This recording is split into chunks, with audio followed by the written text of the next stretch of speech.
Salut tout le monde, c'est la Taloche. Salut à tous, c'est la Taloche. Je me présente, je m'appelle Tao. Bonjour, je m'appelle Mégane. Aujourd'hui, on va vous parler de NXT qui est sorti le 16 octobre 1900. Ça commence bien. 2009, pardon. 1999, j'allais dire. 2009. Oui. 2019. Ok, Wow. d'accord. Je sais plus de quelle bande on est. Yes, ça commence bien. En USA. C'est ça, en USA. Du coup, 2 heures de NXT. Cette semaine, on a commencé par NXT. Oui. Contrairement à la semaine dernière, on a Tout commencé à fait. par la W. Et on commence directement avec le premier match de la soirée. C'est Angel Garza qui affronte Tommaso Ciampa. Angel Garza. Qui affronte Tommaso Ciampa, du coup, qui fait son retour sur le ring. Ouais. L'affrontement fait suite à la petite confrontation qu'ils ont eu la semaine Ouais, dernière une dans les confrontation vestiaires. rapide et très gentille, hein, mais Voilà. bon, une confrontation quand même. Juste une confrontation quand même. Ouais, bien sûr, bien sûr. Et du coup, voilà, le premier match qui est gagné par Tommaso Ciampa. Évidemment. Voilà, un match assez rapide. Il y avait peu de coupures pub pour notre plus grand plaisir. Oui. Et voilà, c'est assez cool. La foule adore Tommaso Ciampa. Ouais. Hein, c'est vraiment super cool. Et nous aussi. Ouais, nous aussi. Et la physique, c'est toujours in shape, comme on dit. Ouais, dédicace bien à sûr, Thibaut. bien Bientôt, sûr. on fait des vidéos à 36 € de 30 secondes. Pour, Ouais, bientôt on va les vendre, alors bon, profitez-en. Du coup, voilà, victoire de Tommaso Ciampa assez rapidement. Angel Garza, je trouve que ça a très bien sorti. Il a vraiment une tête de beau gosse latino. Il me fait penser aux, tu sais, les gens des boys bands dans les débuts des années 2000.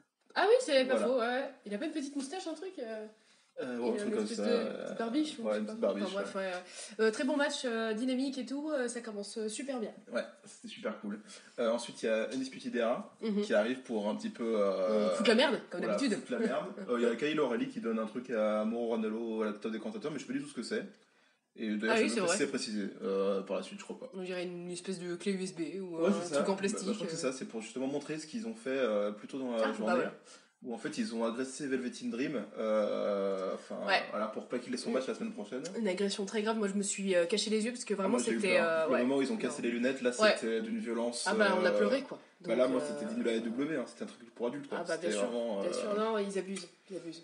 donc du coup voilà, c'est des suicidaires qui sont juste venus pour provoquer Tommaso Ciampa, mais ils n'ont pas fait grand chose, ils sont repartis assez vite et on a vu les images de ce qui s'est passé plutôt avec Velveteen Dream.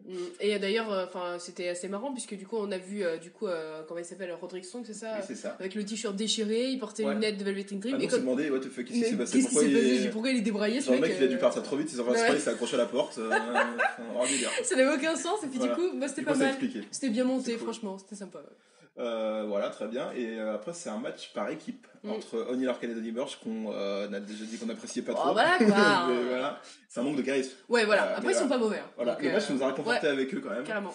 Et du coup, qui affronte Imperium. Donc, du coup, c'était Fabian Aichner et Marcel Bartel qui sont accompagnés d'Alexander Wolf. Voilà, le match, moi, je l'ai beaucoup apprécié. Ouais. Toi aussi? Ouais.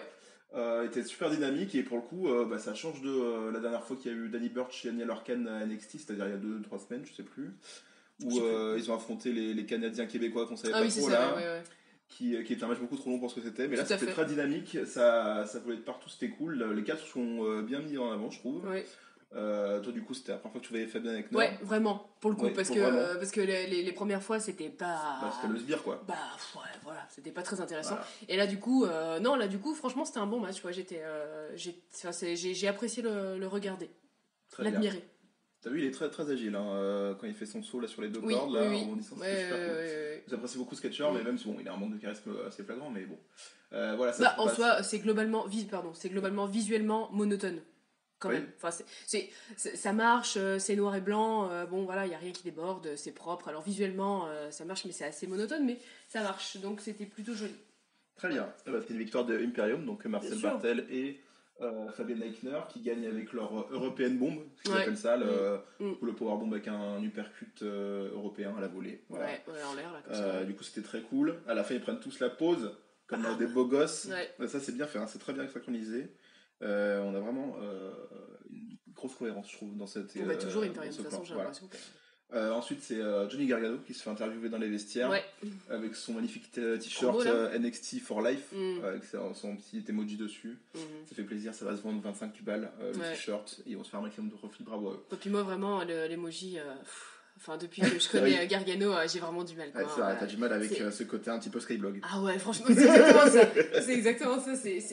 C'est pas encore vintage, tu vois. C'est pas encore ça, en fait. C'est comme... j'ai dire Mia Fry, aucun rapport. Pas du tout. Mia machin, là, en bleu, là. Mia Yim. Ouais, voilà. Wow.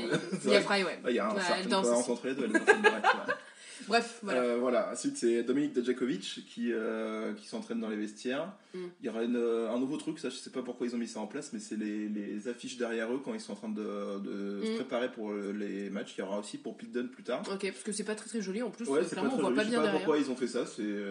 Voilà, c'est peut-être pour les nouveaux qui regardent le show. Ils disent, oh bah tiens, il y a son nom derrière. Donc on est content. Voilà.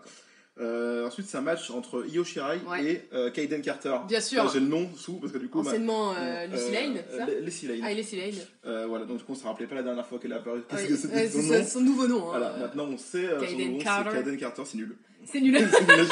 C'est nul, c'est une consonance totalement. Enfin, c'est uniforme, c'est nul en fait. Ouais, j'ai du mal à prononcer en fait, j'ai l'impression que j'ai du boulgour dans la bouche. En fait, tu pourrais dire Carter Kaiden, ça revient au même. Enfin, peut-être tu pourrais dire Kaiden. Bon, bref. Super match. C'est sympathique. Non, super. C'est sympathique, il était super cool. Il y a eu le coup de mou avec, j'allais dire Leslie Lane, mais du coup non, avec Carter. Qui à un moment a enchaîné un peu mollement, mais sinon le match était assez rapide et c'était cool quand même. Ouais, il a démarré super bien, hyper dynamique, c'était voltige et tout, franchement ça se balance là comme ça, c'est pas très gentil, Yoshirai il est pas très gentil donc voilà. Donc non, super cool, et il y a eu un moment où c'est devenu tout mou. Et on aurait dit qu'elle s'était pas du tout accordée, pas du tout. Qu'elle se souvenait plus de ce qu'il fallait faire, comment on faisait la suite et tout. C'était un peu dommage. Et bah oui, mais du coup la foule s'est ramollie directement à ce moment-là. Ah bah ça a été donc, radical. Du coup, la fin du match qui s'est enchaînée directement après, c'était un petit peu mou.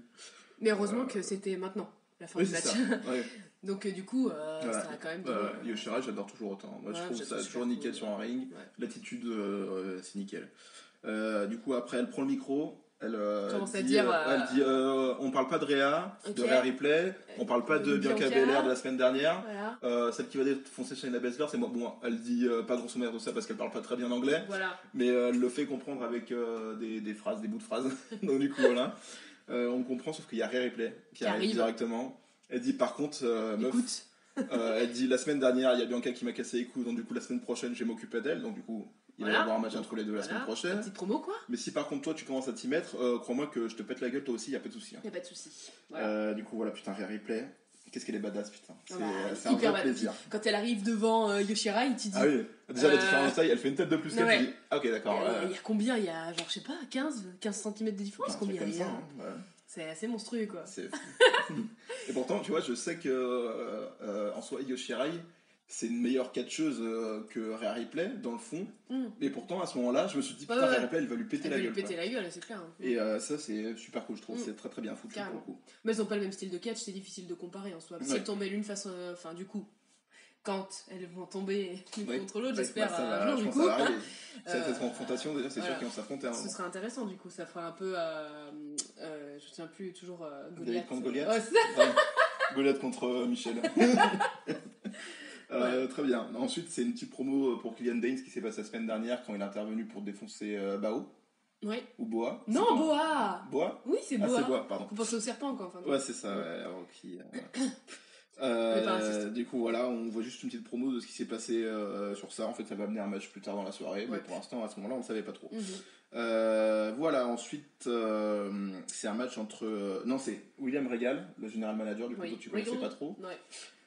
Qui vient et qui dit que le prochain match qui sera entre Keith Lee et Dominik Dijakovic, ce sera pour le titre, enfin pour être challenger numéro 1 au titre contre Velvet in Dream, contre Roderick Strong. Putain, j'ai du mal. Contre Roderick Strong la semaine prochaine. Donc du coup, voilà, les deux monstres qui vont s'affronter. Donc là, à ce moment-là, on se dit Roderick Strong, il peut tomber contre n'importe qui, il sera dans la merde la semaine prochaine. C'est clair. Du coup voilà, c'est les deux qui s'affrontent. Le match est plutôt cool, moi j'ai vraiment bien apprécié. Moi aussi. C'était un petit peu mou à certains moments, mais vu le physique des deux, c'est quand même assez logique je trouve. Carrément. Et les deux sont sortis une belle perf. À chacun sa manière en fait, leur performance propre en fin de compte, parce que Keith Lee c'est un rock, enfin vraiment c'est ça son. Enfin, lui il se fait sa promo sur son corps invincible quoi. Après il est dur à porter, il est dur à soulever, il est dur à voilà, donc c'est son point fort quoi.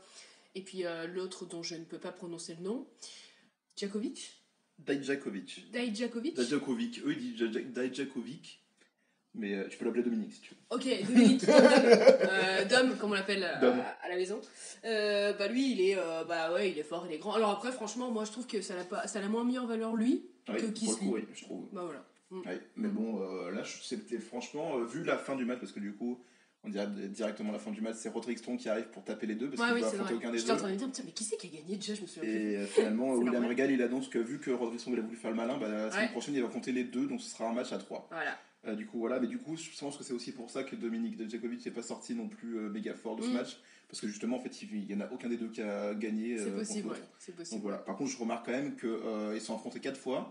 Il y a eu 2 matchs nuls, du coup, et une victoire pour chacun. Donc pour l'instant, ils sont toujours à égalité dans leur affrontement. Donc, de toute façon, je trouve qu'ils sont forts aussi. Après, c'est un domaine que je connais moins que toi, mais je trouve que savoir résister et savoir ne pas gagner, c'est hyper important, quoi. C'est tellement professionnel. Donc, mais surtout là, c'est au bout de quand même une bonne dizaine de minutes de match. C'était long.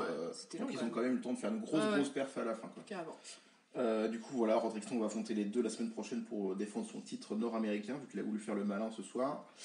C'est bien fait pour lui. Ouais. Du coup, voilà, on enchaîne. Il y a des petites promos pour Undisputed Era dans les vestiaires, tout ça. Et c'est le match suivant entre Matt Riddle, le bro, qui affronte Bronson Reed, que tu connaissais pas du tout. Toi. Pas du tout, ouais.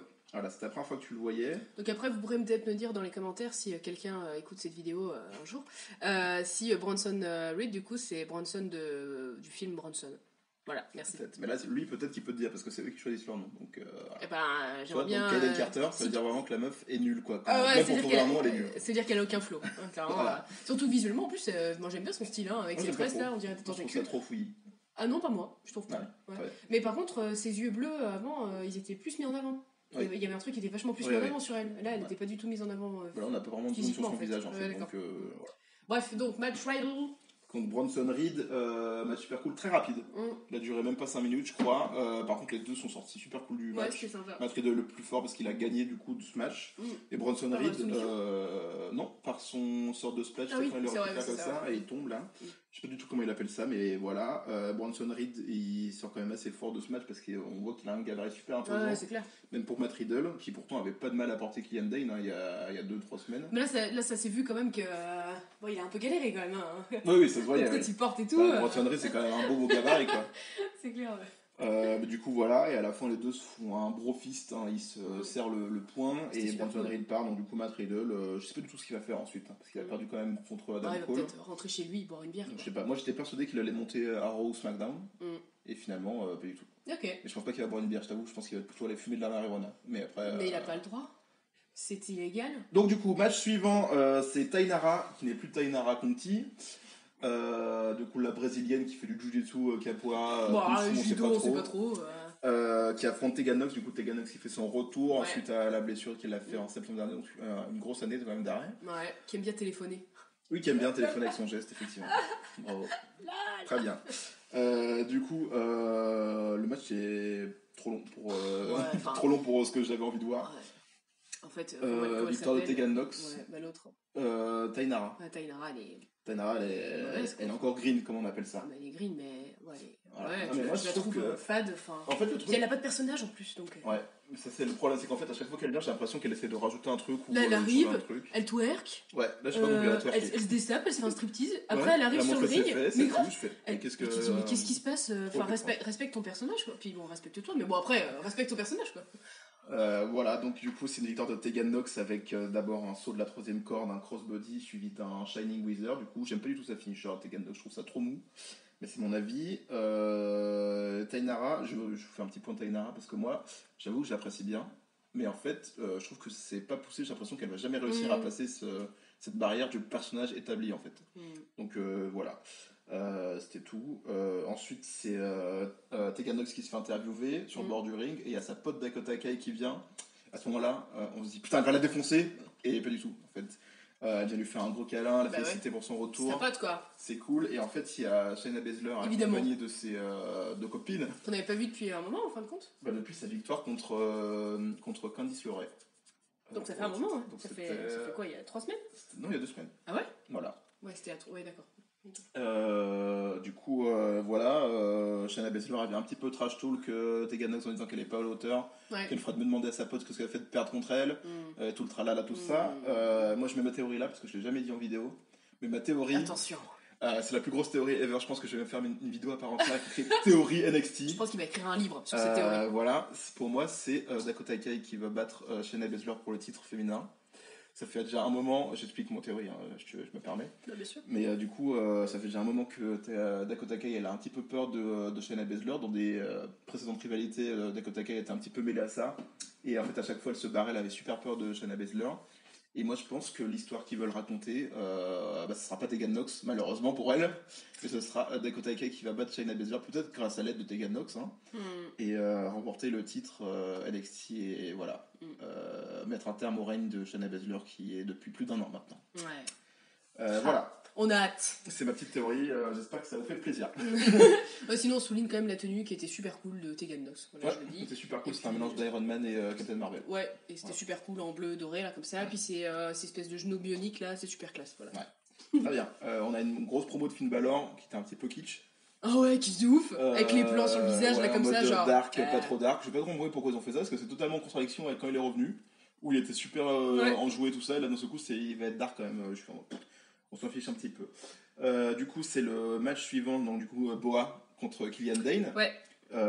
Match, je sais pas pourquoi ils ont essayé de faire un match compétitif pour ça. Ouais. Boa, il essaie de résister, je déteste Boa. Vraiment, il a rien de lui, à part que sa taille, mais il joue pas du tout avec sa taille, donc du coup, ça fait rien du tout. Bah, tu le vois pas trop, moi, je trouve. Ouais. Tu le regardes pas, quoi. Surtout en face t'as pas envie de le regarder, en fait. Ouais, tu regardes pas. Voilà, c'était clairement pour faire gagner Killian Dane et le mettre en avant. Il le bat. Il fait plusieurs fois sa finish à la fin pour bien l'humilier. Et voilà, quoi, CMA toujours Killian Dane là. Je sais pas quel sera son prochain. Oui, match, peut-être. Oui, adversaire. Ah, oui. Mais voilà, c'est cool. Enfin, ça fait le taf, quoi. Ouais, ça fait le taf, ouais. Du coup, on arrive directement au main event maintenant. Pete Dunne contre Damian Priest. Match que j'attendais beaucoup. Moi, j'ai jamais vu Damian Priest. T'as jamais vu Damian Priest, du coup, à part quand il est intervenu pour taper Pete Dunne. Bref, pour faire son mec, là. Voilà. Moi, je connaissais Damian Priest avant qu'il arrive à NXT. Je connaissais quand il était à la Ring of Honor, quand il était sous le nom de Punishment Martinez. Je sais qu'il y a des gens dans la communauté francophone podcast de catch qui détestaient Punishment Martinez. Je sais pas pourquoi, j'ai l'impression que c'est des gens qui regardaient pas à la Ring of Honor. Okay. Mais bref, et moi, je trouvais toujours incroyable. Et maintenant qu'il est à la NXT, bah, il a encore plus un personnage, je trouve, qui est vraiment incroyable. Parce qu'avant, c'était juste un mec qui avait un style cool et qui faisait des trucs assez sympas sur le ring. Là, il a vraiment un personnage derrière qui suit. Il fait un peu le king, quoi. Il arrive, c'est lui, quoi. Bah, il est imposant déjà physiquement. Ouais, bon, ça c'est sûr. Je trouve qu'il est charismatique. Hein. Tu le regardes, tu te dis, ah oui, quand même. Du coup, là, il a affronté Pete Dunne qui lui aussi est très charismatique. Ouais, carrément. Et qui est très bon sur un ring. Et du coup, le match, j'ai trouvé super cool. Il était super cool. Les deux, ils ont un style qui est pas du tout similaire. Et pour le coup, je trouve pas du tout non plus contradictoire l'un envers l'autre. Et pourtant, ça marche super bien. Ouais, tout à fait. Moi, j'ai trouvé un peu long. T'as trouvé un petit peu, surtout sur la fin. T'as trouvé ça un petit peu long. Moi, j'aime pas trop la finisher de Damian Priest. Moi, elle me dérange pas. J'ai juste peur que le corps se disloque, mais voilà. Très bien. C'est une victoire de Damian Priest avec un petit coup bas. À un moment, ils font chier un petit peu l'arbitre tous les deux. Et Damian Priest en profite pour foutre un petit coup de pied dans les coronesses. Voilà, comme on aime. Et enchaîner avec sa finisher. Donc, du coup, c'est une victoire de Damian Priest sur Pete Dunne. Je trouve ça assez cool. Ça le met bien en avant pour le coup. Parce que Pete Dunne, c'est quand même un gros nom, mine de rien, NXT. Et voilà, le match était plutôt cool, il a duré une bonne dizaine de minutes, presque 20 minutes, je pense. Ah, j'en sais rien, quelque chose comme ça. Minutes, non bah, je pense, ah ouais c'est approché en tout cas, je pense, des 20 minutes. Ok. Le match est très correct, j'aime bien les deux. Voilà, t'as peut-être un commentaire à faire sur ce match-là. Non, pas spécialement, je l'ai trouvé un peu long, voilà. C'était une fin avec relief, donc voilà, c'était sympa. Hein. C'était sympa, ça a mis bien les deux personnages en avant. Mais là, ça pose les bases pour un mec qui a pas catché depuis, je sais pas, t'as dit plusieurs semaines, je sais pas. Oui, Damian Priest, t'as pas beaucoup catché de sur NXT, il a fait, je pense, 3 matchs maximum depuis qu'il est là, donc voilà. Ok. Du coup, c'est la fin de NXT, on annonce que pour la semaine prochaine, il y aura un Rhea Ripley contre Bianca Belair. On a hâte. Ça va être super cool. Et aussi le titre du coup nord-américain qui va être remis en jeu. Roderick Strong bien contre Kesley contre Dominic Dijakovic. On a hâte. Et ça fait très bien plaisir. On a hâte de voir le jeu de la semaine prochaine. Moi je t'avoue juste pour le match pour le titre nord-américain, j'ai vraiment hâte. Ouais, carrément. Voilà. On vous laisse sur ça. Ouais. N'hésitez pas à regarder le show, ça fait super plaisir. Là, ensuite, on va regarder AEW Dynamite et faire une critique pour les gens qui vont regarder cette critique. Il n'y en a pas beaucoup. Bien sûr. Voilà, je tiens à préciser qu'à l'heure actuelle, ma dernière critique NWA n'a aucune vue. C'est un appel. Un appel au don. Même un appel aux vues, c'est bien. Hein. S'il vous plaît, faites que je ne me lève pas pour rien. Bon, merci en tout cas. Merci à vous. Allez, bisous à plus. Hein. Likez la vidéo.